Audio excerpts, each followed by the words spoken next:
So a wax lady came out and said that majority of her clients them have rotten crutches, and a lot of people never like that. How me look on it, both of them wrong. She's wrong to put her clients' business out there, very unprofessional. And her clients them who are adults, wrong for go get a service like waxing with a dirty front. The wax lady wrong. Imagine you being a new client going into her establishment for get a service done, and you hear somebody bawl out, "No one I rotten crutches girl them that." Dog mood are dead. To that wax lady out there that came out and said all these things about the lady, are you okay? Are you okay? Are you a true businesswoman? Do you know the type of psychological damage you may have done to your clients? Do you know how brave you have to be, not only for you yourself to come out here and talk the bag of things about your own clients, but for the clients themselves to come to you and to spread their legs? Even if it's another female, you know how awkward it is to be spreading your legs and feeling vulnerable? It is so heartbreaking that she chose to come on the internet and say those things about her clients, and say specifically her client.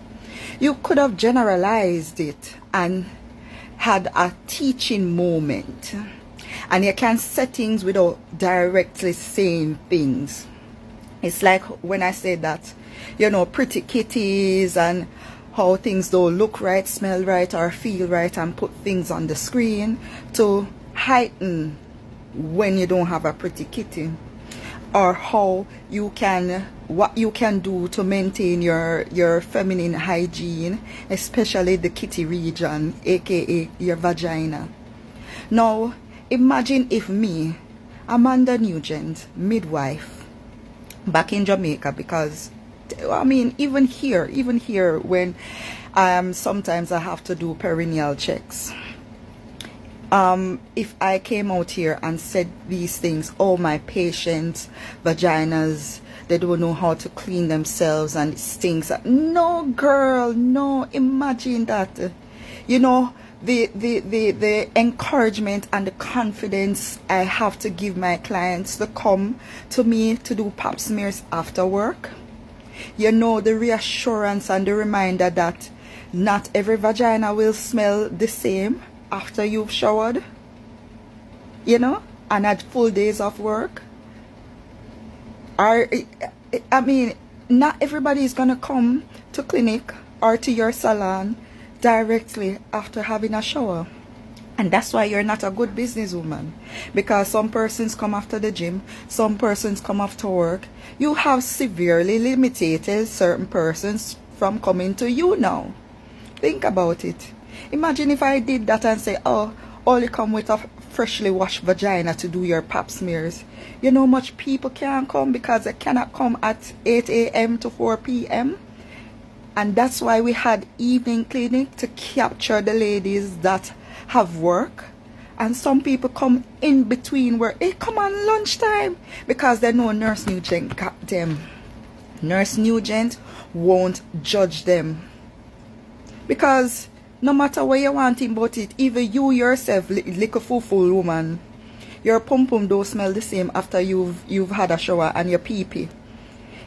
Vaginas have smells, and especially if you've peed, you can use wipes all you want. It will have like a wipes plus and maybe a little bit of a scent, discharges and heat, moisture. These things breed up bacteria in a way that you will have a general smell. You don't have to smell stink, but you will have an odor. Nothing's wrong with that. Vaginas do have an odor. But if it is that as a professional you do see something, and I tell my patients that you will never know if something, like if you smell rank or something like that, because what, I'm a woman myself, and I know that things are going to not smell the same. So I have to reassure them. Reassure, you're fine, and give them as much privacy to change or to go under the sheet and all these things. This is all a part of not only being a professional in the service that you're providing, as being a fellow woman who is most likely going through the same procedure of being a woman with a vagina. You are so foolish, woman. You're such a foolish woman. And you did it for clout. I don't know why I think that was necessary to come on the internet and say these things. But you have severely broken the trust of your own clients. Severely broken the trust. The only time that I say something about a person's kitty is after I've done the examination. I garnered enough information to give them a professional viewpoint of what I may see or smell, and have a conversation with them. Maybe they need to go to the doctor. I refer them to the doctor and try it. If you are a patient in the comments, let me know if I know so me do it. Me wait till me done. Me tell you if something actually is not right with the kitty, and then I try to get you into the doctors to get a prescription if you need something for, like, it's like bacterial or fungal or something like that, for you to be assessed by a doctor. You can give your suggestions on how to maintain hygiene. Changing your panty shield. If you wear panty shield, change your panty shield often as much as you wear a pad for your period, because bacteria love heat and moisture, and in the tropics, hey yo, heat and moisture is the thing down there. And of course you have a discharge, so you're gonna have moisture. You get what I'm saying? Not wearing G-string, because what's in the bum can rub into the pum pum, and that's how you get poo in your pum pum and cause all sorts of infection. Wearing cotton underwear instead of silk underwear to let the kitty breathe. Letting the kitty breathe at night. Some persons don't like to go to bed without underwear, but most of the persons who go to bed without underwear, they have healthier kitties. So, and if you have to go to bed wearing underwear, just wear cotton underwear, loose cotton underwear only. You get what I'm saying? Bathing daily. Not putting rags and soaps up in your vagina. Not using certain things like yoni. Don't come for me. Yoni pill and yoni washes and all these things are mostly gimmicks. Gimmicks. If it works for you, fine. It's just your vagina right in itself. But most of the time you're washing out the good bacteria when you're doing these things. Boric acid, lactate, you know, these things don't you know, you could have said so. You could have, if you had a good relationship with a client and made them feel so nice and comfortable, that you could have sat and had a real conversation with your clients, because they feel so comfortable with telling you what's going on with them. Some of them are nighttime vendors. They have multiple partners, or they sell them front. You know, these are the things. And trust me, I have patients who tell me certain things that I will never repeat. Never repeat it. But because of that, I know the type of conversations I will have with them.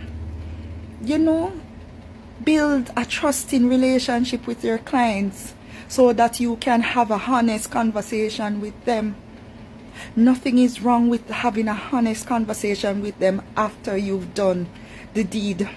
If it is that they feel uncomfortable with doing certain things, then you can still have a conversation tastefully, or offer wipes for them to wipe the kitty, wipe front to back. So if they've had a poo, they wipe the poo from their bumper, because not everybody knows how to wipe their bottom properly.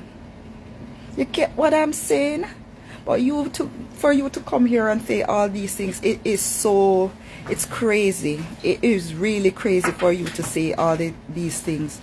I hope this is a learning curve for you, for all the backlash that you've been having, and I hope that they can have trust in you to come back to your business and to get their procedures done.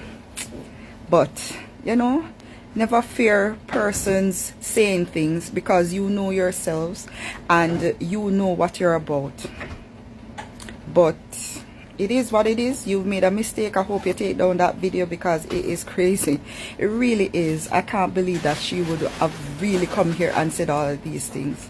But anyways, yeah, that's my 10 minutes 10 cents of the situation, and I hope you've learned your lesson not to disclose certain things on the internet.